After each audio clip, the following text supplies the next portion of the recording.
I would like to, again, welcome all of you here, and thank you for coming to this workshop. This is an introductory workshop on Kathara healing. It's Kathara healing level 1 and an introduction to Kathara healing level 2, which has recently been put into the program. I say introductory, and it's kind of funny. For anyone here who has looked through the manual for the Kathara manual, you will see that an introduction in our world is rather detailed. There's a lot of information that we're going to cover. Before we get into technicals, I would like to first of all thank Monica and everyone that has participated in bringing us up here. It is an honor for us to come up here and share this information with you. It wasn't an idea that we actually had time for this year because our schedule is very crazy, going all over internationally and teaching and doing planetary grid work. But a situation came up where one of the people who was teaching Kathara couldn't come here, and somebody had to come and bring the material to you because there were already people registered to come. So we were brought up here by Monica and the people who are working with her. And I would like to thank Monica and Cicely and Alexis and whoever else has helped to bring us here, because it is an honor. I've always wanted to come to Canada to bring the teachings, because since I was a child I visited once in the Ontario region, and I always liked it here. I just felt the energy. I resonated with it in a way I couldn't understand. So this was a place that I always wanted to be able to come to bring these teachings, and now we're here. So I'd just like to thank everybody, and I hope everybody can appreciate the effort of those people who organized this, because they did most of the work of putting it together, just like we've done most of the work of putting the program together. Now, the program that we're going to spend the next, this evening and 2 days exploring is called Kathara. Excuse me. The Kathara Biospiritual Healing System. Now, this is a healing program that is built on what is called divine blueprint science. This is an ancient science that is more advanced in its way than what is called science in our world today. Yet it is completely translatable into what we call science today. What is most important about the biospiritual healing system that's called Kathara is that it gives us an opportunity to begin to understand the reality of what we are made of. Most of us have some idea that we have a physical body, obviously. We have a mental body of some sort, a mind that is aware of having a physical body. And most of us hope, at least, that we have a spiritual body, whatever that might be, because that's our connection to something larger than here, bigger than here, that gives us purpose and reason. Some people call it God, some people call it spirit, some people don't call it anything, but they sense that living life force that they're a part of, whether or not they have a body. Now, not everybody realizes that the body is just a very tiny part of the anatomy of the human being. It's only a very tiny part of the anatomy of matter. We're in a system that we have our bodies here, but we're also in a world that appears to be three-dimensionally solid. It appears to be made of particles, and our scientists tell us about quarks and all sorts of little subatomic particles, protons, electrons, all those things. So there's obviously a thing called matter that's out here. But behind this thing called matter, both the matter that our bodies are made of and the matter that the planet is made of, there is much more of an anatomy of energy structure. There's a structure called the Kathara grid. There is a structure of many layers of the Kathara grid that bring us up to the point where what is not manifest becomes manifest as matter. The power of the human being, the power of the human being as a spiritual creation, exists in those realms of anatomy that are beyond what we see in the three-dimensional form. Those are the areas of our anatomy that literally direct what our physical bodies will do. They direct our birth process, our aging process, our growth process. They direct whether we will be healthy or sick. If we don't understand the anatomy that exists behind our matter, we are going to be at the mercy of that matter. If our body gets old, we're not going to know what to do to change that, to stop it, or to fix it. If our body gets sick, we're going to try to fix it from the outside in. But if there's something wrong in the templates beneath the matter, we're not going to be able to create a permanent fix or a permanent healing. Kathara healing takes us into the core template of matter. It takes us not only into the levels of healing or holistic healing that are identified in things like Chinese acupuncture, which deal with meridian lines in the body, with Reiki systems of healing, which deal with the subtle energy bodies and chakras and using symbol codes to work with them. Beneath all of those levels of your body anatomy, your subtle body anatomy, there is a core structure that governs what your chakras are going to do, what your meridian lines are going to do, and what your matter particles are going to do. What's fascinating about learning your anatomy, it's like we've been going through thousands of years thinking that we only had, let's say, one hand and one leg, and we've been trying to get along with that one hand and one leg, not realizing there was a whole other half of our body that if we learned how to use it, we would be able to walk and function much better. The other half of our body, their anatomy, that we have not been using in the last 25,000 years especially, has been the part called the Kathara grid. The subtle energy systems that get into the primal life force currents and how they come through the body template to manifest what we call our physical form. But they don't only manifest the physical form. And this is why we call Kathara a bio, referring to biology, spiritual healing system. Spirit, consciousness. The consciousness that makes you aware of who you are today, that helps you to remember who you were yesterday, who you were as a child, the part of you that allows you to visualize who you might like to become or where you might like to go in the future. This part of you that you call consciousness is your spirit. It's right here with you. It's not separate from you. The Kathara grid template that your body matter manifests on is also the template of energy that your consciousness manifests into dimensionality through. It's what gets you into your body. If there are template problems within the human body, which right now there are on a global scale, and there have been for 25,000 years, if there are problems in the template, there will not only be problems with the matter form, there will be problems with the consciousness as it tries to get into that matter form. Right now, the way things work in our system is when we are in spirit form, before we enter a process called fetal integration, where we as spirit, consciousness, come into a body vehicle to have an incarnation here, we have a problem with the body pattern here because of template distortions, which means as soon as the consciousness comes into the body and intertwines itself with the DNA template, with the gene code, the DNA template literally shuts off about 90% of the consciousness.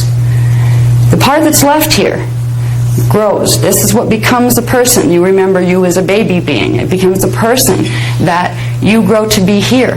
But the rest of who you are, who you were when you came in, is who you still are, but you don't remember it because you can't bring the memory of yourself as a spirit directly in, because the body serves as a light switch. It's turning most of the current off, most of the current of your consciousness.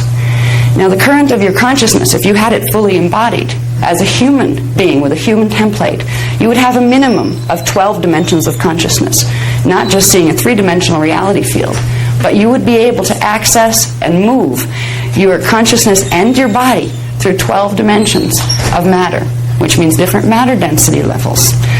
We were, once upon a time, a species that was immortal. Our bodies did not die. Death is not a natural condition for the human body form. However, we've been dying for a very long time on this planet. There's a reason why we've been dying on this planet, and that reason is a genetic mutation. It's a genetic mutation that has been rendered on the deepest core template level of the subtle bodies, the Kathara grid. And because of that, literally, the way our chromosome structures evolve, the way our gene code in chemical terms evolves, is not what it was intended to be. It is not functioning on its original divine blueprint. So we find ourselves trapped as consciousness in a mortal body form that has a very, very short lifespan that progressively deteriorates before our eyes. By the time we hit 35 years old, we start to feel it. We start to feel what's called the death hormone. It starts to kick in, and it starts to make you tired, when 10 years ago, same thing didn't make you tired. The body literally starts to kill itself. It poisons itself with chemical toxins. Science here calls this normal. They call it the aging process. They tell us that we're supposed to accept the fact that birth, death, and paying taxes are about the only thing that's really certain in existence. Science here accepts death as what it's supposed to be like for a human form. Because science here is based on a very small amount of partial knowledge. Because the ancient knowledge was hidden from the races on this planet. It was hidden in order to make us easy to control, in order to keep us from remembering the rest of ourselves why we were here. Now, when we get into the Templar workshop, which will be next weekend, we'll get into the reasons, who did this, who done it, and why. And why have we been, as a race, suffering for 25,000 years? Why, if we were immortal, why the heck have we been dying all these years? Why don't we remember who we are if we're somebody special? If we're something different than what we perceive as animals, and we actually have this huge amount of consciousness called spirit that has the answers to everything, is directly connected to God, why don't we know this? Why does it seem like something we wish for? Hope is there, but we have no evidence to really support. There are reasons why these things took place, and the reasons are huge. We're in the middle of a big, big drama right now on this planet. It's not a drama that started yesterday. It's a drama that started in a period of time that's known as the Atlantean period. Now, we hear legends of Atlantis coming up in our culture these days, and it's still a fictional place in terms of mainstream experts telling us what our past was. Mainstream experts base their interpretation of what they think our past was on records and bones that they found and guesses they've made as to what those might mean if you put them together in certain ways. Right now, our cultures are being fed through mainstream science. They're being fed partial facts and guesses as if they were absolute truth, as if they were proven, when in fact the assumptions that science frequently comes up with by looking at evidence, but not having any idea of what to compare it to, we're being taught assumptions as core truths, and we're learning to accept that. We're learning to accept we came out of animals, probably apes, Darwinian theory, but now there's a little argument in the scientific community. No, maybe it wasn't out of apes, but rather something that swam in the waters once upon a time, and then we grew limbs and hands and things. Our flippers became limbs, and we walked up on land and became air breathers. And the real one, the Big Bang Theory, if you look at it, takes us right back to we started as pond scum. And somehow we managed to manifest ourselves in the water, then up on land, and here we are, the next generation of, must have been the progression through from pond scum to fish thing to ape thing into what we call human. If you look at the amount of stretch it takes in concepts to come up with that idea as your core truth, you can get some idea of what science is doing right now. There are reasons why science is doing what it's doing. Those reasons won't be identified in this particular course too much. It'll be in the next course, because that gets into something called Illuminati, which are a body of people on this planet that have been doing things with information for many thousands of years in order to control the large amounts of people in a negative way. We'll talk about Illuminati when we get into the Templar workshop, and we'll talk about a whole lot more. But in this workshop, we're going to talk about what's most important to you as a person first, before we deal with the big picture drama that we're all in the middle of right now. Because believe me, you'll want to know all this stuff before you find out what we're in the middle of right now, so it doesn't scare you to death. See, there's no reason to be afraid of the big picture drama if you already know the solutions. All right? So here, we're going to give you the solutions first. The solutions have to do with understanding what your body is, what your mind is, what your consciousness is, where your spirit's located, and how to get it the heck back into your body so you can start having a better life experience here. Kathara healing is the beginning process of learning how to do that, because we will learn literally the anatomy, the structure of our anatomy on 15 dimensions. Now, 15 dimensions. It's funny if you look at science again, they have all sorts of theories. There's a unified field theory. There's quantum theory. Theory implies guess, because we don't know. All right? Now, this information that is being presented here, you will be shown the structure of 15-dimensional physics. You will be shown the structures that exist within those structures that allow us to create what's called the hologram of matter. This is not a theory. Now, scientists would love to argue with me, I'm sure. Well, how do you know it's not a theory? Everything is a theory. No, it isn't. Fortunately, there are levels of reality. There are beings in levels of reality that have not been involved with the distortions of consciousness and biology that have taken place on this planet, who have held the records, who have held the original creation records that literally detail the spiritualized science by which creation itself is brought into manifestation by a common source intelligence that many people choose to call God. It's not a God that sits on a big throne and has a white beard and stuff. It's a consciousness. We were created in the image of God. That doesn't mean we're all men. That was a man twist. Humans created that one. We were created in the image of God as consciousness, as spirit, as awareized energy. Now, we're going to learn about the structure of how we as awareized energy got ourselves into this predicament of being stuck in a mortal body. We're going to learn 15-dimensional structure, and I will teach this to you as an absolute, not as a theory. Now, you have the absolute free will choice to take anything I say and consider it a theory, a guess, or a belief, as opposed to something that is known. But in my life and in my world, these things are known. So I teach with a lot of conviction, because I'm not teaching you guesses. I'm teaching you what I've known and found to be true. Part of the reason that, even though I was painfully shy all through my growing up stage, and I literally dropped out of college because I had a public speaking class as a requirement, and I got an A on my written speech, and it was my turn to go up and read it. And I couldn't deal with it because I was terrified of talking to people this way. I was used to telepathy, but not speaking. Now, what could possibly get somebody who's that painfully shy up doing what I'm doing, talking about absolutely radical theories of science and spirit in front of all sorts of audiences all over the world? You can't fake that one. It takes a lot of conviction.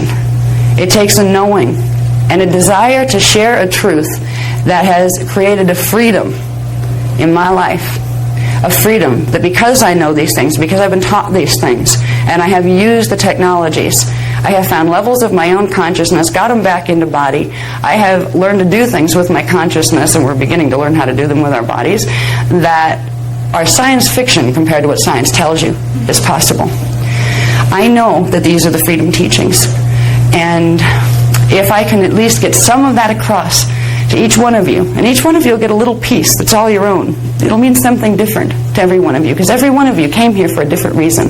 There's a need that brought every one of you here, a core need that you might not even know on a conscious level, but there was some piece of information that you were looking for that would be your next step to grab hold of, so you could start to make a difference and start to find your power again.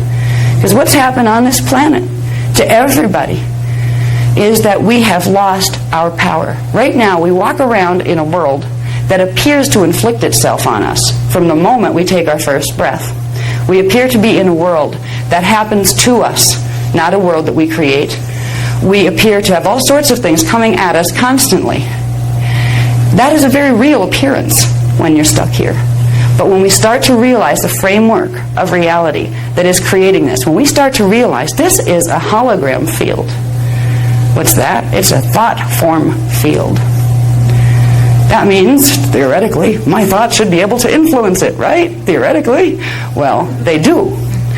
If your DNA imprint was working the way it was designed to work by its divine blueprint, by the original blueprint that Source created humans to be, you would be able to literally manifest everything directly into matter with no problem at all. There are a lot of ascension teachings out there these days in the New Age movement. They will teach you it's all mind over matter. Just believe this or believe that, and poof, so it will be. Well, it's like there's a lot of poofs happening out there, but people are still sitting in their chairs. Nobody's demanifested yet. Nobody's been able to manifest a house like that right before them when they only have 2 pennies in their pocket. There's a lot of promises being made in the New Age movement with what we call partial and or false ascension teachings that are teaching you part of the mechanics of the way the mind is indeed supposed to be able to, as a spirit, create what it desires in matter. But what is not being taught is what is stopping that process from working functionally and effectively, where each one of us could not worry about life because we'd be able to manifest what we desire. We can use positive thinking. We can use affirmations. I am this now. I am whole now. I am demanifesting now. I'm still here. That is the beginning, learning to use the mental body more effectively. But if it were that simple, you would demanifest now once you gave the command. The reason the commands don't jump into immediate action in our 3D world is because there's a distortion taking place between our mind thought patterns and we as spirit desiring to do something, and the chemical realities in the body and the energy realities behind them. There are distortions taking place in the templates that are taking what our intention is and doing things to it, and it comes out to be something different in the hologram. Since 25,500 BC, there's been something wrong with the planetary grids in the way they're running frequency. There's been a problem in the electromagnetic fields on the planet, and that has created severe mutation in the DNA of all life forms on the planet. There was a time when life on Earth had what was called a variable base genetic code. That means the genetic alphabet, which are the chemical components of the DNA chains, were made out of a different amount of chemicals. A frog would have one amount of chemical combinations, a human would have another amount, a tree would have another amount. Right now, science was amazed to find, when they started to get into DNA, that everything appears to have what's called a base 4 genetic alphabet. That literally 4 chemicals that combined into different combinations are what make up the gene code of all things. So they assume that that's the way it is. They assume that's normal. That is not normal. This whole planet right now is under a base 4 genetic mutation called the checkerboard DNA mutation that is being caused because of a distortion in the electromagnetic fields on the planet. Now, when we get into Kathara in the next 2 days, we're going to learn how an electromagnetic field distortion on the planet could actually affect the DNA of life forms, how that could actually happen. Because we're going to learn about something called the Planetary Biofeed Interface System, which is the system by which primal life force currents come through from source through the universal matrix into the galactic matrix, into the planetary matrix, and into the bodies of everything on the planet. This is how we have our consciousness connection to primal energy, which is the primal consciousness and intelligence of source. These energies are supposed to flow in a very specific way. We get energy fed to us from the planet. This is how our spirit downloads into our body. It goes through the planetary grids and back into our fields. Because the planetary grids have been damaged, our Mother Earth Terra Gaia here, our planet, is ill. It has been ill since 25,500 BC, actually before that, but the real illness set in then.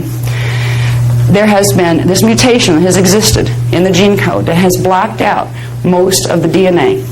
It's done that by blocking out most of the DNA template. So we're going to learn about what a DNA template is as opposed to the chemical DNA.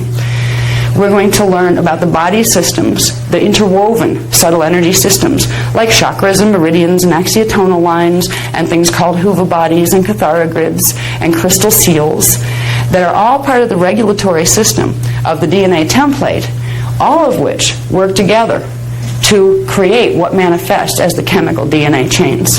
The reason we are stuck here is because most of our DNA has been turned off. What science looks at now and calls junk DNA, which are sequences of DNA that appear to not produce proteins. They appear to be dormant and don't do anything. They just sit there in the DNA chains. They didn't always sit there. Once upon a time, they were filled with things that created chemicals, created proteins, created building blocks for life. As we work with Kathara, we will be able to trace where the distortions are, and we don't need a laboratory to begin the process of reverse mutation. Reverse mutation of the genome, the human genome, which means bringing it back to its original base 12 potential. Base 12 means there were 12 chemical components that made up the DNA chains on a physical level. It meant there were 12 strand templates on the subtle body levels. that when it works right, they come into manifestation, manifest the chemicals, and with those chemicals, we are able to hold 12 dimensions of consciousness, which is the consciousness of what is known as an avatar. We were all born to be avatars. We were born to be, some of us, ascended masters. We'll talk a little bit in this course about indigo children. That's a buzzword in the New Age movement now. Indigo children, they're special, they're something. What are they? We'll talk a little bit about that, because they're a human form, but they have a DNA template that goes beyond 12 strands. They have from 24 to 48 strand potential, because they came here as part of a rescue mission. They're a species, a Lyran-Syrian species of human consciousness that came to help reset the templates of the DNA here on this planet. Most people that are drawn to this work are indigo children, but they don't know it. Indigos don't know they're indigos till they wake up. Humans don't know they're supposed to be angelic until they wake up. So we're all stuck down here wondering, what do I do with myself next? If you look at life in the three-dimensional term, and you look at the options our societies give us, it can be really, really depressing. Because you get to the point where, okay, you work all this time, you work really, really, really hard, so you can make, what, money. So why? So you can have a roof over your head and maybe a nice life. And by the time you make enough money to get that roof over your head and have a nice life, most of the time you've run so much energy through your body and exhausted yourself so much that your body falls apart. So you get to sit in a nice house and call the doctor. And then what you want more than anything, and you're even willing to give up your nice house to have it, is your health back. It's almost like if God made it this way on purpose, he had a very strange sense of humor. Slightly masochistic, slightly sadistic. God is not a sadist. What we are living here was not the intended divine blueprint of this planetary system. What is happening here has hung us up in an evolutionary time warp where we're actually de-evolving instead of moving forward in our evolution back into the full avatar expression that we were created to be. It's not just us that's being affected, not just humans are being affected by this particular genetic mutation. Every life form on this planet, because every life form is connected to the planetary grids, is suffering right now. Animals are trapped in a very unnatural relationship where they have to energy vampire off each other, which means they have to kill each other in order to simply sustain. That's where you get your food chain. That's not natural either. It is natural on planets that are not able to run the higher frequency currents of the primal life force currents.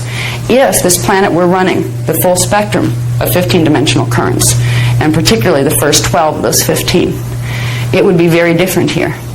Lions and lambs would lay down with each other. Humans would not kill each other. It would be the type of reality that our holy books have promised us exists, a reality that is very heavenly indeed. The beginning of returning the potentials of having a heaven on earth starts with each person, because human beings were created as an angelic species that was appointed as the guardians of this planet. We were supposed to help the other life forms on this planet to evolve into their full expression of their divine blueprints. We were supposed to be loving keepers of the planetary Templar complex, which is something we'll talk about next weekend that has to do with Stargates. Somewhere along the line, we got in trouble. And right now, we are functioning with the animals, with the plants, in a way that's completely not organic for our consciousness. There is a pain that every one of us carries. It is a soul pain, a very deep soul pain, that knows something vital has been robbed from us. Some of us turn that pain into anger. Some people are born angry. They carry that feeling, that knowing, that they have been somehow victimized. Now, there is a victimization taking place here, but there is a point of consciousness that happens to exist in the higher dimensional fields where you start to understand the victim-victimizer game and you don't get trapped in it anymore. But when you have your consciousness shut off at D3 and somebody tells you, well, victim-victimizer is just a game, you don't have to play it, it doesn't seem quite real. Nice concept, but it doesn't change the fact that I feel awful, you know? And great, okay, the New Age movement, you're manifesting this. Okay, I take responsibility, I'm manifesting this. How do I stop manifesting this? How do I get control over my life so I can live in a way that is peaceful and loving and joyful, So I feel that I am at one with Source. So I have a loving relationship with God and with other things. How do I bring that potential back? The beginning of that is bringing back the consciousness, the part of your consciousness that right now holds that knowledge in a higher dimensional field. The way you can bring that consciousness back in is to open up the conduits in the subtle body that will open up the chemicals in the DNA body that will allow those frequencies of consciousness to come in to your mind and your body here, so you can have access to your higher consciousness. This is why Kathara is not only a system that will begin the process of healing the physical body, it is a spiritual healing system in the greatest sense of the word. It is a healing system that will begin the process of bringing you as an avatar consciousness literally back into focus here, where you don't have to feel trapped anymore. You don't have to feel like you have to resign yourself to the fact that death and illness and taxes are the only thing that life is about down here. One of the things that when you begin to realize what you really are, before you realize who you are, you need to realize what you are. You're in a human form. What is that? What does it mean? Once you know that, you start to realize something. There's a big lie that's been told here for a long time. Be afraid of death. We're taught to be scared of dying, as if we, who we are, our identity, stops when the physical body stops. Science especially will tell you that consciousness is a byproduct of electrical things happening in the brain, and just so happens to be there. And when the brain is no longer there, consciousness therefore is no longer there either. Yeah, in the same mouthful, they'll tell you energy can't be created or destroyed, it just changes form. Make up your mind. Which one is it going to be, guys? What you're going to find is we do simply change form as consciousness. And once you fully really know what this means, you'll begin to realize that you don't die when you die, even if your body does die, which isn't the ideal way to get out of here, but that seems to be the easiest way to get out these days. But even if your body dies, your consciousness, you still wake up on the other side. This is not a theory. I had a near-death experience when I was 18 years old, and one of the things that depressed me most was when my body died, I realized it. It was way down below me, and I knew it was dead. And I was still thinking. I didn't want to be here anymore because I was very sad to begin with, and I was still sad when I got over the other side. Wait a minute, I just want to go to sleep. I'm supposed to be dead. Can I be dead? And I heard a voice. It was like my own higher self saying, you can play dead if you want to. It's like, all right, something's wrong with this picture. They tell you when you die you're going to be dead. And, well, I know it's dead down there, and I could feel this cord of energy disconnecting from the body. And this awareness started to come to me. My higher self, my own higher identity, was communicating with me and saying, you have a choice now. You got out this far to where you can start to understand what your life's about and who you were and all that things. Do you want to go back? You could go back and you could teach this stuff. And I said, well, I didn't like it back there. I really like it here. I can think clear. There was a clearness, a clarity that came to me. And the first urge was, leave it dead. Thank you. I'll go on. What's next? But then there was a sense of responsibility and a realization of something profound that came to me. God, so many people down there are scared to death of dying. They think it's a horrible bad thing, and they'll do anything to stop it from happening. Why? It's nice over here. It's nicer on the other side. At least if I could go back and share that much. Well, I ended up sharing a lot more than that, but that was the beginning of understanding through personal experience that there is life beyond the body here. One of the first things I learned was once you have a near-death experience, it opens up your fifth DNA strand template and a bit of your fourth, which means the consciousness from D5, which is part of your soul, and D4, your astral consciousness, make a link, and they come back into body with you. So you still have an open conduit. This was one of the reasons on the higher levels my own identity had allowed a near-death experience to take place, so I could get more of myself into my body faster, so I could wake up here more quickly, so I could do the job that I had commissioned to do before I even came, that I didn't remember because my DNA had shut down. Every one of you have a part of yourself that knows exactly why you came here, exactly what your history is, where you were before, what you were part of, what you were doing. You don't have to have a near-death experience to begin to bring that part of your awareness back into body. And believe me, once you start to realize why you're here, It changes everything. First of all, you start to realize there's no such thing as an unimportant person. There is no such thing as somebody who is worthless. There is no such thing as somebody who doesn't fit or doesn't belong. And there is no such thing as a sinner. All right. Now this is a big one, the sinner concept. There's a book that used to be a nice book once upon a time, before the Council of Nicaea got a hold of it in 325 AD on behalf of the Roman Empire and changed some books around. Once upon a time, the book that we call the Bible now was about 20 times bigger than it is, and the word sinner wasn't used once. We were not ever looked on by God as lowly, pathetic, bad creatures that could be manipulated by guilt to hopefully get back into God's favor. Why? So we wouldn't have to feel so miserable all the time down here. So maybe we could have what we needed. So maybe we didn't have to be afraid of death. There are teachings that we're beginning to bring back here. The Kathara teachings were part of biblical texts. See, the Bible, what became the Bible, was part of a much larger series of books called the Mahārāta books. They are the teachings of the inner Christ. They are the teachings that Jesus taught. They were the teachings that John the Baptist and Miriam taught, that the Essenes taught 2,000 years ago. They were the teachings that, after that, the Kathari of southern France taught and were killed for it in 1244 AD when they were exterminated by, again, the Church of Rome, I believe, the Roman Catholic Church.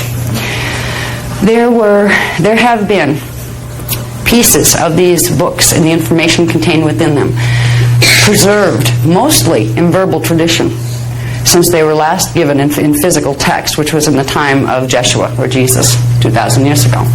Actually, 10 AD is when they were translated into writing. Jeshua was born in 12 BC, and by 10 AD, he and the people around him began the translations on the Mahārāta texts.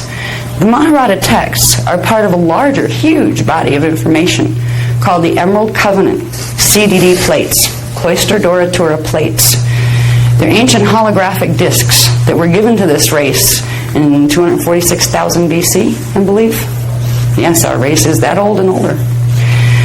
They were the original founders' race records of who we were, why we were put here, what our commission was, how science worked, how spirit works, how Stargates work, how ascension works, and how to have a good time while you're in 3D. Because God wanted us to have a good time, because God's a loving God, not a wrathful God. The Mahārāta teachings, which were the teachings that pertain specifically to the inner Christ, which is the inner Templar, the energy systems and consciousness and spirit systems that run the body hologram, they also had teachings of the Templar, what we're beginning the teachings of next weekend, where you're dealing with the body's anatomy, the body of the Earth's anatomy.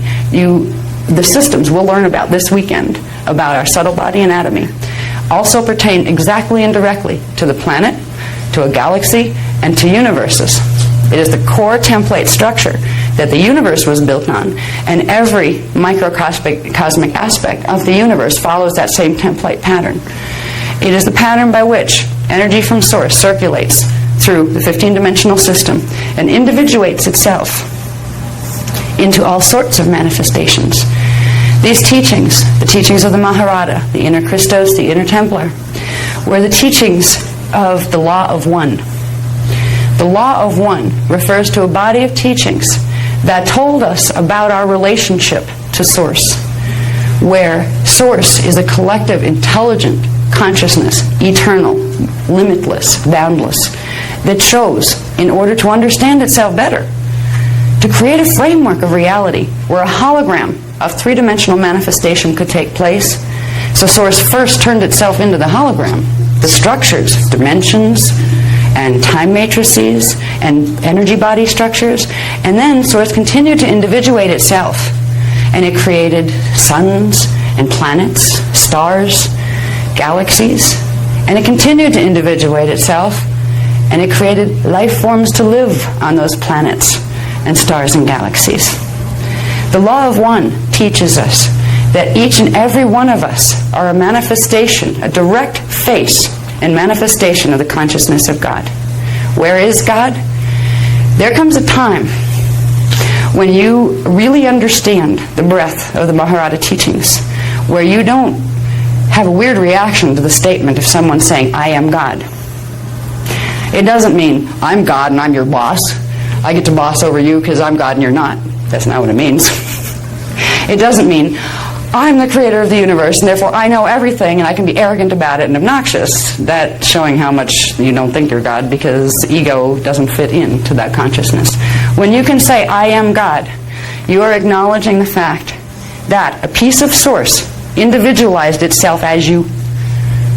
And you'll also recognize at the same time that every other being is also a piece of source, individualized. Source is learning to know itself progressively, eternally, through manifesting itself in a multitude of forms. These are the teachings that Jesus taught. These are the teachings that the Essenes traveled from place to place to teach and got hunted by all sorts of people because of it. We have been taught in our cultures a gross twist and distortion of our relationship to God. We've been taught God is way out there someplace and we're way down here someplace, and there's this big space in between the two. We have been taught that, not because they were the original teachings from Source, not because they were even the original teachings from Jesus. We were taught that because certain people, let's refer to them right now as the Illuminati collective, who are in places of power since the Atlantean period, which technically ended in 9558 BC, they decided they'd like to run the world. They decided they would like to take over this planet and its Stargates. And they decided the way to do that was to hijack the consciousness of the other life forms that lived here. And they knew Templar mechanics, so they knew how to do it.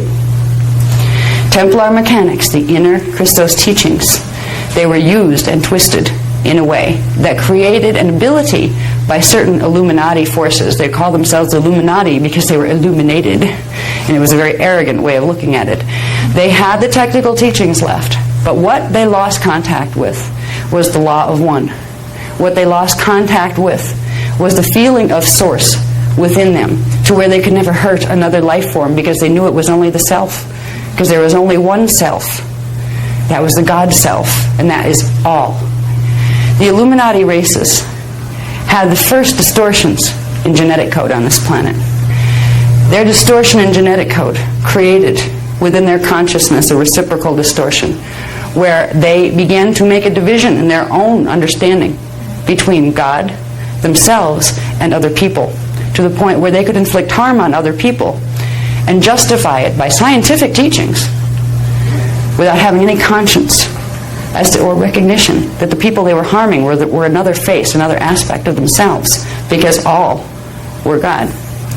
These teachings that once upon a time gave us freedom and the absolute free will joy to create, co-create with Source, the collective of what Source is. We were given those teachings for a joyful creation here. But they were taken and they were twisted into a control dogma. That control dogma took numerous types of forms. The first forms after Atlantis that came up through Sumerian culture, where we got stories of things like the god Marduk and these kind of things. We got creator god stories, God's Jehovah, God's Marduk, all sorts of gods. We had gods running around all over the place in the old Sumerian days. And then we had the Egyptian period, where even more gods came into the scene, and all of a sudden gods weren't the living presence of spirit within you. Gods became things out there and beings who said, I'm your God. In other words, I'm your bully. We lost touch with the teachings that allowed the force and consciousness and cognition of being God to move through us. The teachings took us from saying, no, that's not right. This is God. You have to worship this out here, outside of yourself. Now, that couldn't have been done to us if the planetary grid distortions hadn't taken place. If that hadn't happened, if the things to the planetary grids hadn't happened and our DNA was functioning the way it was designed to function, nobody could have done that to us. Nobody could have told us a lie about the relationship to God, because we were a living embodiment of that knowing. But when our DNA became distorted, when our DNA templates became distorted, because the planetary grids became distorted, we lost the conscious awareness while we were in our 3D bodies of what our relationship to Source was. And it was very frightening, because we were an avatar race that was used to knowing that God was always with us and a part of us, and we were a part of God. We had our memory banks wiped. And there were several instances. I won't get into it in this workshop, but in the Templar workshop, we'll touch on a few moments in history that actually survived in the records in the Bible, like the Tower of Babel. We call that the Babylon Massacre, because we've been babbling ever since. Because what happened in the Babylon Massacre, and I believe that was 3470 BC, that's when a major acceleration in the grid damage was done to the planet, and it totally knocked our memory banks, our race memory banks, out of whack, and it totally messed up our DNA, creating that base 4 distortion in the chemical DNA that I told you about. We'll talk a little bit at the end of this workshop with some of the new material that's just being added to Kathara right now about the translation between DNA template and chemical DNA, and we'll begin to understand that when I'm talking about DNA and DNA templates and subtle bodies, this goes right down into how many chromosomes you have in your body and what's in each of those chromosomes. It goes right down into what science identifies as the sequence of chemicals that make up one gene, and then how many genes go together to make up the gene code. All of these things have been directly affected and mutated, deviated from the original pattern, because of a series of events that took place that progressively amplified the distortions in the planetary grids. So it's interesting. I like to start the teachings of the Mahārāta teachings, because the Mahārāta teachings are about the inner Christos. And the most important part that's going to be for you at first is, what does that mean to me personally? Okay? How do I get that waking up in my body? How do I get my consciousness here? How do I learn more and grow to become what I am? And how do I remember what I am? Because I don't even remember here. If I remembered what I am, I might understand why I came here. You know? After we get to that point where we start to work with technologies, because these are technologies, they're technologies of directing energy through your mental body directly into very specific systems in your body that if you don't know what the systems are, you're not going to know how to direct them. But you're going to take these technologies, use them to begin the process of waking yourself up. And then, as you wake up, if you want to, and you can grow at your own rate, but those of you who are ready to take the Templar course next weekend, we will get into what's called the forbidden history. The history books of this planet were not destroyed. They were just hidden. They have been hidden since 9558 BC especially, which was a period of time that in the Bible became the Great Flood. It was a flood that was done on purpose, and it wasn't planetary, but it was a great house cleaning of all the historical records, including many, many of the archaeological finds that would have otherwise already been discovered. There was a house cleaning done on this planet, and records were hidden. They were hidden, and some of them were taken off planet. We'll find out what our drama is today, what we're seeing. When we watch TV right now, it's getting really interesting out there in the drama. We just had the trade centers blow up in America at the hands of a terrorist. What does that have to do with subtle body anatomy? Everything. Our political dramas that we're moving into in the world. Political dramas that are going to affect each one of us, whether you live in the States or Canada or Afghanistan. All of these political dramas and the surface propaganda that we're being given have to do with some very real events that are taking place behind the scenes, that have to do with the planetary Templar complex, that have to do with the fact that for the first time since the Atlantean period, and the first time fully in over 200,000 years, the Stargates are opening, and it has been known for thousands and thousands of years by the groups called the Illuminati that this would happen in this period of time, because Stargates open on cycles. They open for a while, and sometimes you can keep them open if your planetary Templar is working right, but other times you can't sustain them open all the time, and they close again. But then they're due to open at another point in a fixed cycle. So literally, the ancient races here knew that in this time period, between the year 2000 and 2012, Stargates were going to open. Now we're at a point of mass disillusionment on this planet, to the point where we don't even remember Stargates existed. We were supposed to be the guardians of those Stargates, the ones that protected them from other races of beings who had genetic problems and consciousness problems, who would try to get control of them and cause harm here. Right now, the dramas we are watching unfold and they're not going to go away. They're going to escalate between now and 2008 in the political arena. These dramas have to do with Stargate Quest. And that's not something you're going to hear on the news, not for a long time anyway. We're in the middle of a massive drama that goes back into the Atlantean period that we'll talk about in the Templar course. But before we worry about the mass drama, we need to understand the solutions that have to do with our personal dramas as we sit in our own little lives and try to figure out, what do I do with myself? I have feelings and things I might like to do or experience, but most of us don't even know what it means to be here or why we're here. We just kind of like amuse ourselves with trying to follow things that feel good. We go on the pleasure-pain principle. We move away from things that don't feel good and we move toward things that do feel good. And if we do that for most of our life, we get to the point where we're 80 or 90 years old and we don't move much because our bodies are falling apart, and we sit there and remember all of the good things as much as possible, or we go into the negative and remember all the bad things.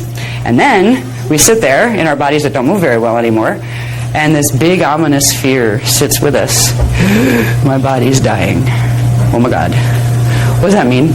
That's when people like really get out the Bible and say, is your name Jehovah? Whatever your name is, please. Hi, I'm here. Sorry I didn't talk to you all my life, but yeah, I'm really ready now.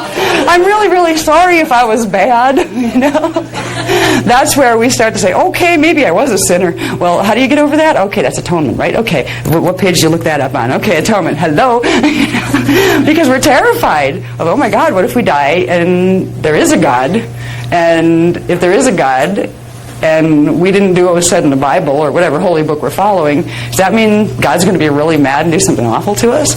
Or if I'm afraid of that so much that I'm going to just go the science way, I'm going to accept the fact that my consciousness is going to be annihilated when my body dies. So you sit there and wait to be annihilated.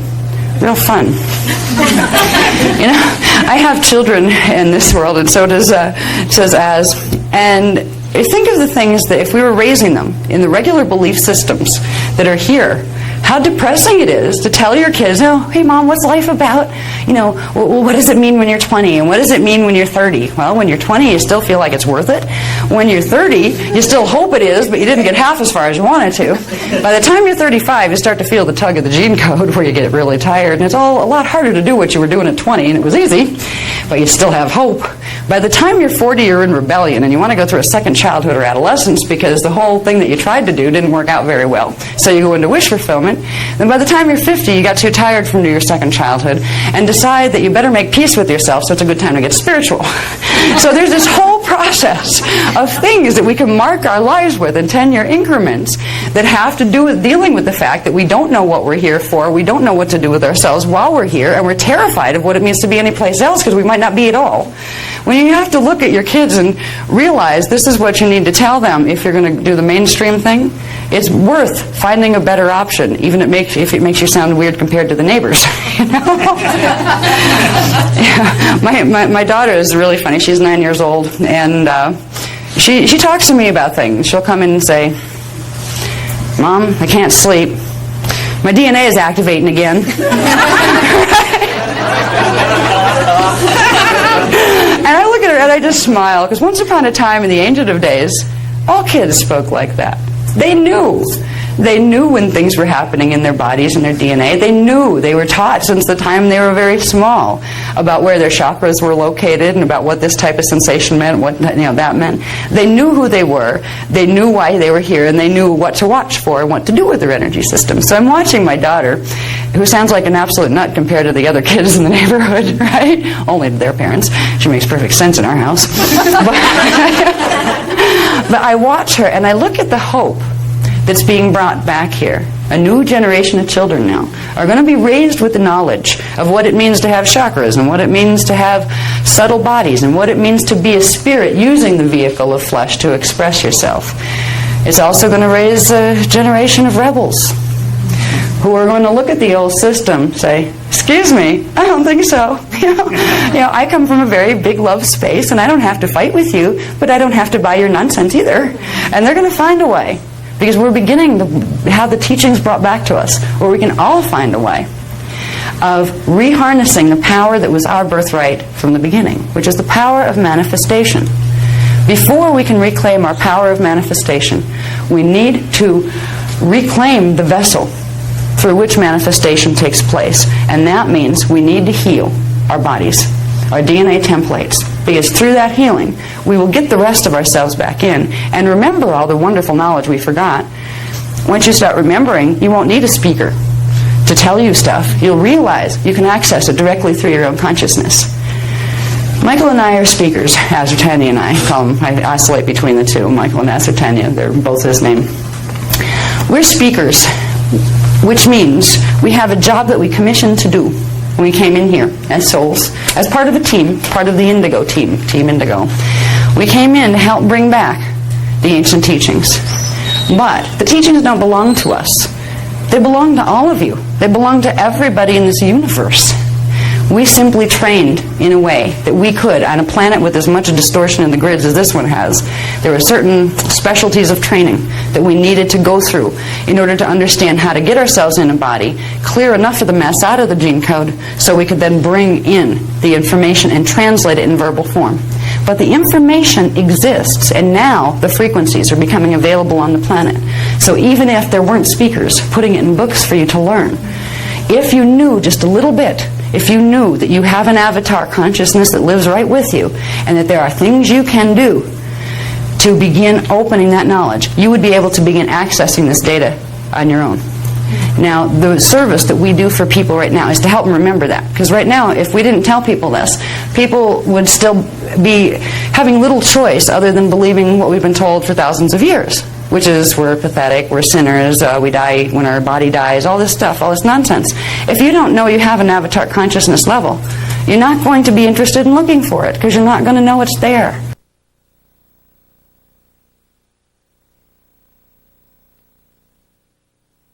Tonight we're going to go through, I'm hoping to get through chapter 1 tonight, all right, which is going to take us into something called context.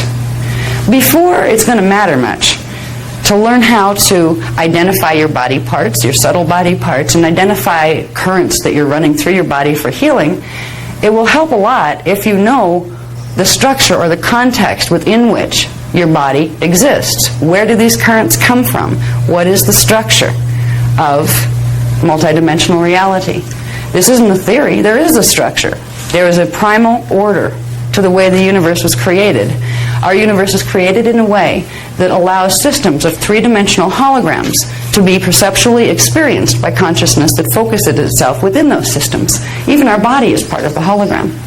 So we're going to learn first the context of healing, which is the system of multidimensional reality, primal order, what it's made out of. We're going to learn a bit about what a dimension is. Like, what is a dimension? Science has one definition. We consider, I think science now kind of uses the word dimension to as a characteristic of, like an adjective of something. When we use the word dimension, we're using it as a noun, person, place, or thing. It is a thing. It is not a characteristic of a something else. It is a thing unto itself. So tonight, before we leave, I'm going to try to get you through at least halfway through chapter 1, if not all the way through. I'm not ready for that yet. Thank you.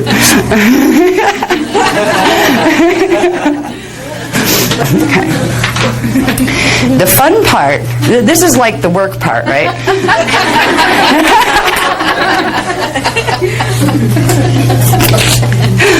The fun part of learning these things is not learning about dimensions and primal structure, all right? This is the hard work part.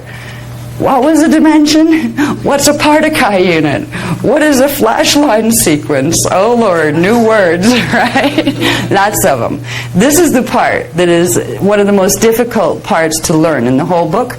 But in the book, in the Kathara manual, you have intricate explanations of what we're talking about. What I'm talking about here, that if I were to try to take this book, this manual, one page at a time, we'd have to just schedule like a year-long retreat and take, like 1 page a day to go over everything it means. So what I'm going to do is I'm going to take you through a shorthand version and try to bring into focus what the words in the texts are referring to. But things that you might move too fast and we talked about it but you don't remember what it was, the stuff is going to be in the writing so you can look for it. But we're going to learn some new words. We're going to learn a new interpretation of the word dimension. We're going to learn some words called particle, partici, and particum. which are units of consciousness, the basic building blocks of all matter and manifestation. We're going to learn how they form together to create something called particle grids, and particle grids build up to form what becomes Kathara grids, what becomes primal order blueprints and templates. And on those templates are what all structure manifests upon.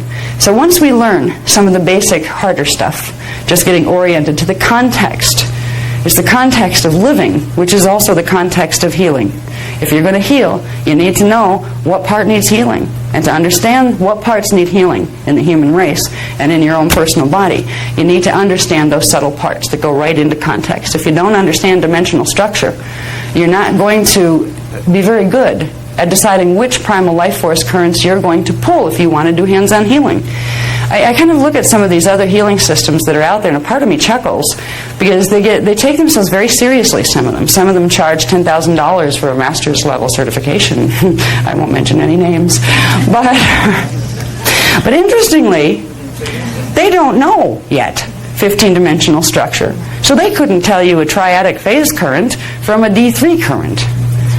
They don't have the context. They will give you processes you can use to play with energy, but they don't yet understand because their teachers didn't understand what the context of this healing. They didn't have primal order structure. The reason they didn't have it was because these records were not released on the planet until February of 2000 was when there was a certain security release of data from what I talked about before, the Emerald Covenant Cloister Doratura plates, the ancient records that are held in holographic form. There's actually discs that hold these records. Translation was allowed for the first time since the Atlantean period on this information, on primal order structure, on primal substance, which are particle units. This information is being brought back now. So all of those other healing systems that people have been using, holistic healing systems, you don't throw them out. You simply show the context they fit in, because if they would combine what they're doing with Kathara healing, they would be able to increase hugely the positive effects of healing that can be gained through those systems. So what's nice about the Kathara system, it doesn't mean if you took this one or that one or Reiki or something like that, you throw out your books and just say it was no good. No, you learn to take the best from what you were taught before. You also become familiar with the context of healing and the context of reality enough to where you can start to say what's the good stuff and what stuff's nonsense, so you can throw the nonsense out, but you keep the good stuff and you use it and integrate it into the Kathara program. Now you can do healing without Kathara, but good luck to you, because you're using lower dimensional currents unless you know your Kathara grid, unless you know how to open D12 current. This is what Kathara level 1 is built on. Learning to run what's called the Maharata ray. That is the D12 hydroplasmic liquid light ray of the 12th dimensional frequency bands. It's also called the Christos frequency, because it begins the relationship to the unified field of liquid light. It is the stage called pre-matter. Before things come into manifest dense form, they go from being no form whatsoever into antimatter, which is like a gaseous light form. Then they solidify into liquid light form. The liquid light form of D12 is the pre-matter template. That is the divine blueprint template, because from there, from that universal field of liquid light, form differentiation begins to happen. That's where consciousness takes the form of a star, a planet, a galaxy, or a person, or an ant, or a tree. That's where your original mathematical program that holds the imprint for your body and for your consciousness coming into density is located. So what we're going to do in Kathara 1 is learn how to open up D12 current, the liquid light pre-matter current, which is the Christos ray. Some people call it the platinum ray because it's pale silver white when you see it with the etheric vision. This is the beginning of resetting the mathematical program of your divine blueprint back into your Kathara system, your template, to wake up your divine blueprint again. This is the only way a being can generate enough frequency to override the genetic distortion that's been keeping us imprisoned in mortal bodies for so long. Without the D12 frequency, which has the ability to pull together all of the other frequencies below it, dimensions 1 through 11, it can pull those frequencies together and reset them to their original natural dimensional pattern through mathematical coding. So if there's any distortions in the lower dimensional fields, the D12 frequency has the power to override it and set it back to its original imprint. The original imprint is what Source had decided was going to be the manifestation, and then it projected its energy into the creation framework, which is called the time matrix, which we'll learn about in context, from Source projecting its intention, what you were supposed to be, what you, when you were still a part of Source, wanted to be while you came here. It set that impression, that original intention, in the D12 fields. It's located in liquid light. It's still an imprint. Now, because we've had distortions in the lower dimensional fields, we have not been able to express through the divine blueprint. That wouldn't happen on a planet that had the ability to naturally run D12 frequency.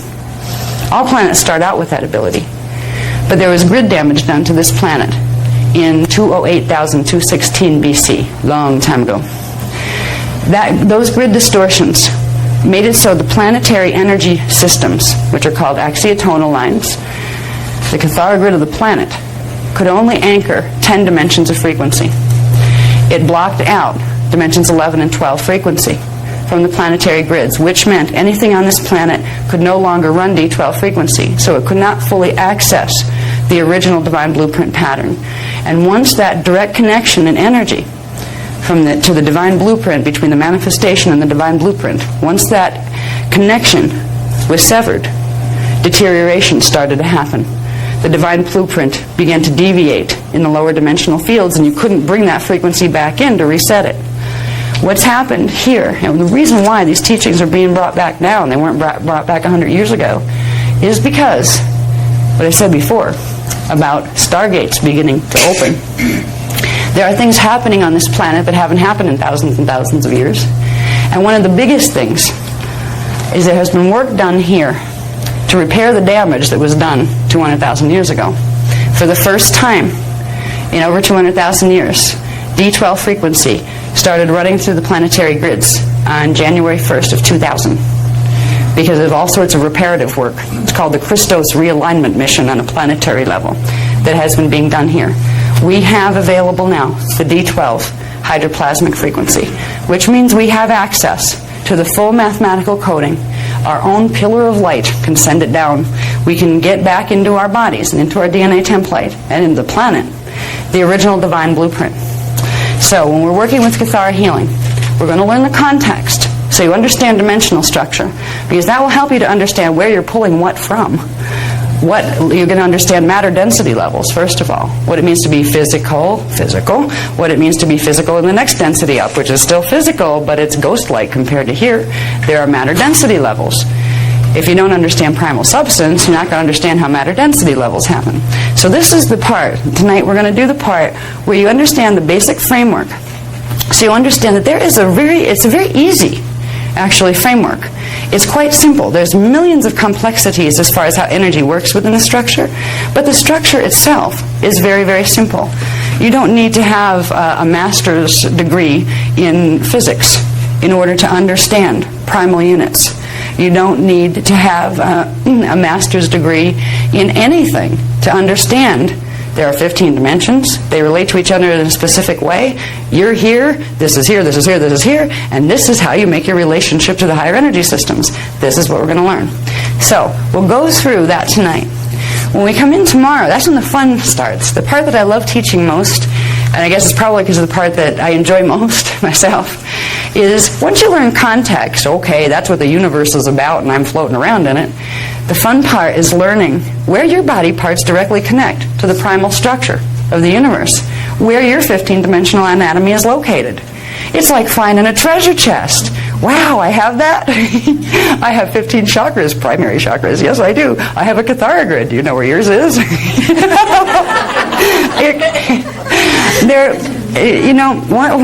Once this information was given back and I could play with it on a conscious level, I remember thinking, I wish I could retire right now, because I'd like to spend the next maybe 20 years just locked up in a nice little comfortable room someplace investigating. Okay, where's chakra 1? What if I take a tour with my consciousness through chakra 1? You will find, when you know these energy body systems, you will realize something. You have the ability to access amazing amounts of information. It's like having a new forest to explore. You've got you and your consciousness, and now you know at least a roadmap of where you can begin taking yourself. If you want to look at D1, the first dimensional frequencies, and see what's going on there, you'd use chakra 1. If you want to explore D5, which is out of the three-dimensional system, you would use chakra 5. You start to realize you don't need to entertain yourself with outside stuff. Once you start to open your mind inside and realize what you are and what you're a part of, you can entertain yourself from now until eternity. Teach yourself all sorts of things. It's like the best cable network you've ever seen. The internet, instead of the inner.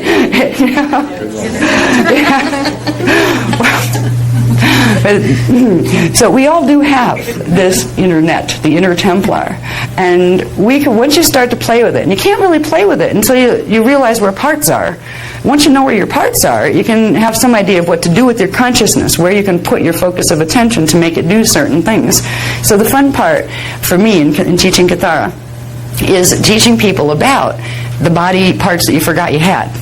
Because they're the body parts that also hold the stations of consciousness, that hold your soul identity, your oversoul identity, your avatar identity. These are the parts of yourself that hold huge amounts of knowledge, more knowledge than you could hold in a body here on the planet right now. This is why, when you begin to learn these things, if you really understand that these are the structures that Source created, this is not a theory that science came up with by trying to assume certain things by looking at fossils. This is a structure that has been here for over 500 million years on this planet. These records are that old. There was another copy of them given in 246,000 BC. That was not the first copy. These are the ancient original founders' teachings.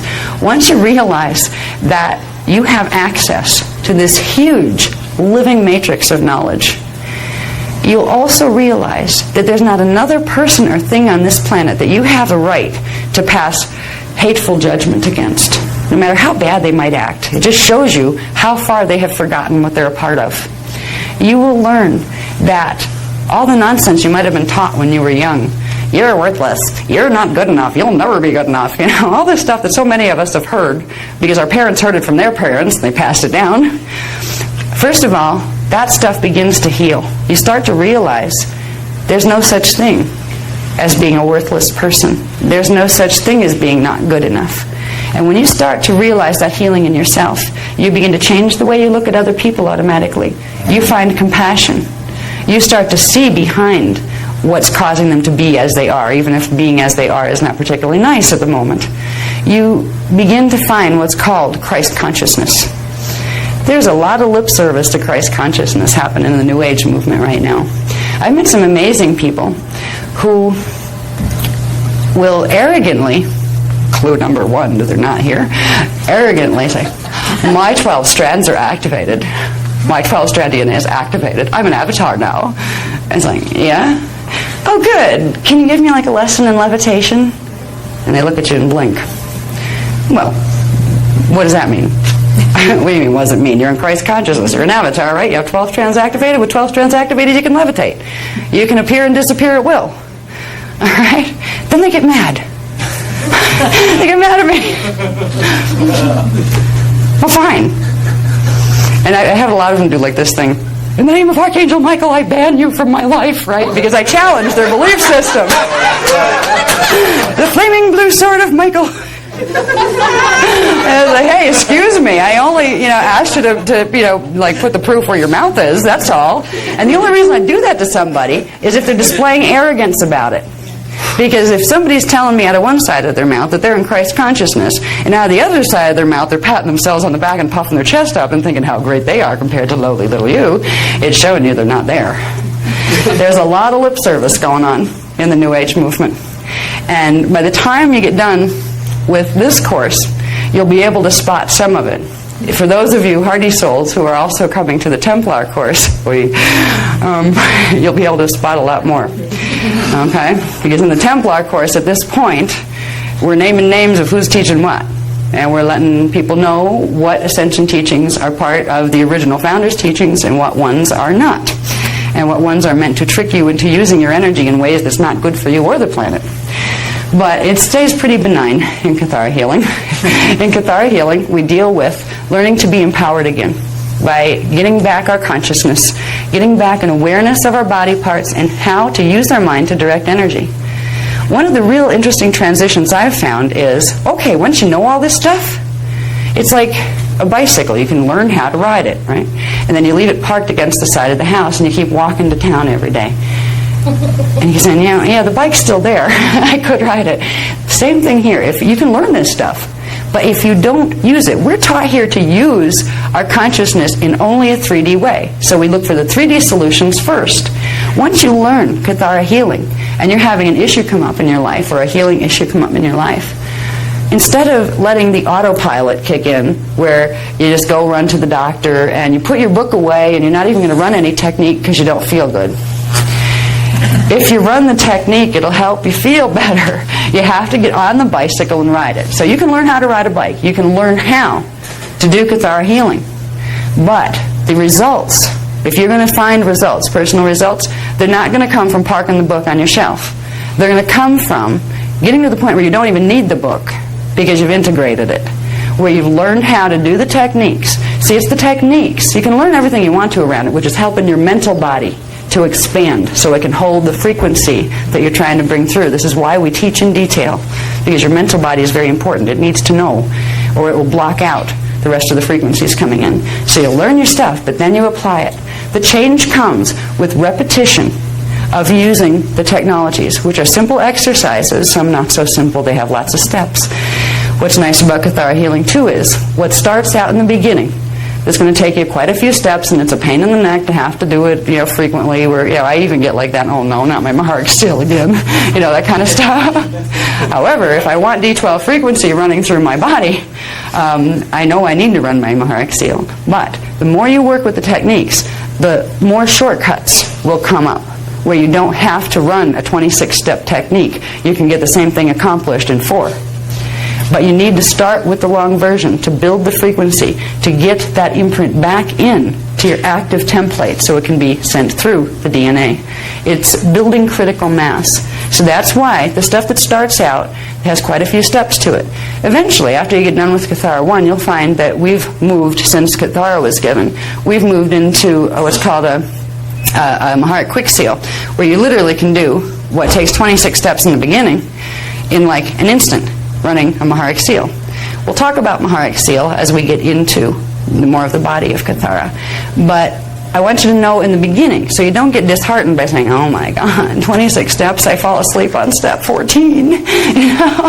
If you keep working with it, you'll get past step 14, and you'll find that you don't fall asleep until step 24. And then eventually you'll find, as your DNA activates to hold those frequencies, you actually make it all the way through the exercise.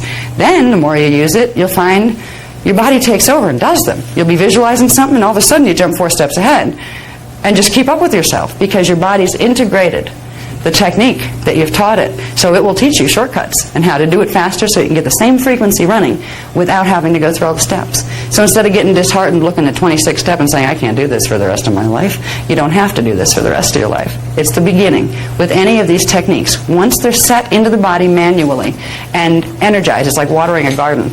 Once you water them in the DNA template enough, eventually they will take hold and start to sprout on their own, where these frequencies will become a natural, awake part in your body.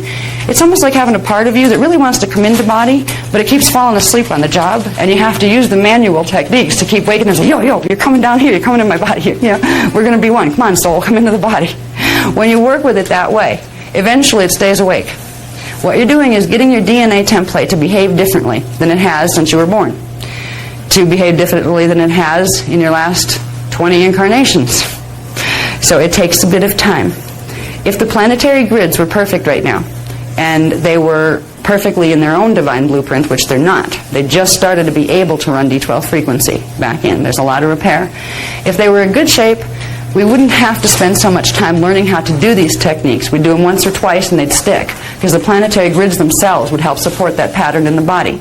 But right now what we're doing is we are actually resisting the planetary grids, because the planetary grids are still trying to send their distortions into the body.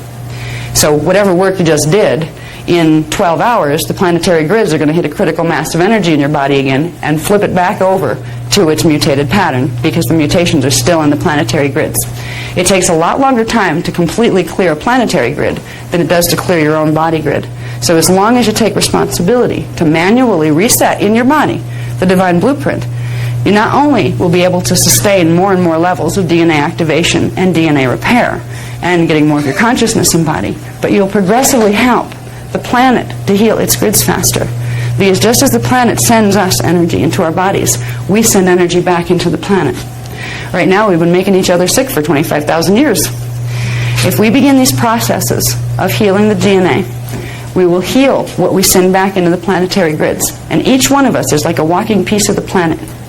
If we get ourselves healed to a higher level, that piece of the planet becomes healed, which means the planet becomes more able to sustain healing for the whole race. So it's like a love affair between person and planet, where you realize you are an energy system, a spirit that is an energy system that has the ability, by the choices you make right now and each day, to directly affect the outcome of the whole. You can change a piece of the world, and you start with you.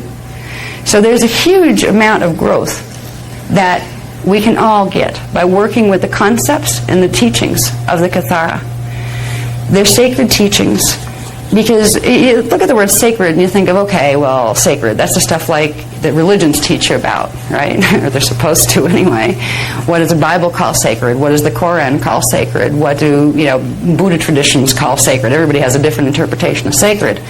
What none of them tend to do, though, is they teach you about sacred, but not many of them. The Easterns do a little bit better. Teach you how to get sacred into the body as a reality. These teachings are very sacred, because they are the teachings that all of the original sacred teachings were built on and edited from. So we're in the middle of a renaissance of consciousness, where we're moving toward one of two things, and it depends completely on the choices we make as to what we want to learn and what we don't want to learn.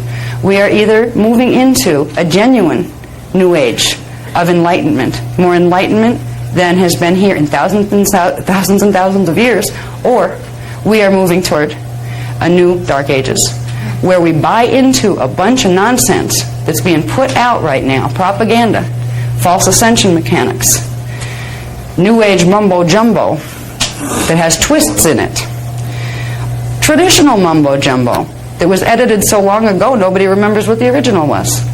If we have the courage to be open to learning the new information that's coming, that's really the old information being brought back, and have the courage to say, well, the Bible, they always taught was a holy book and a good book, but it turns out, wow, the Council of Nicaea took out, a good 90% of it. Gee, what was in those other teachings? You begin to look at the difference between the letter of the law as it's been fed to you in your culture and the spirit of the law, of what it was trying to tell you originally, before it was passed down through the hands of men so long, men, women, I'm not being sexist here, to the point where the original truth and the spirit of it got lost. I have faith in people on this planet. When you show them, particularly with Kathara, the structure, how simple it actually is to reclaim. There's not a whole lot of mumbo jumbo. You don't have to read like 200 million volumes of some Eastern text that's being hidden by the Tibetans. It's really not that hard. Once you realize this, anybody, most people with common sense will say, yeah, really, that makes sense. That feels right. Because there's a part of each of us that remembers. There's a part of each of us that remembers right now, that's in the higher dimensional fields, that knows we're at one with Source.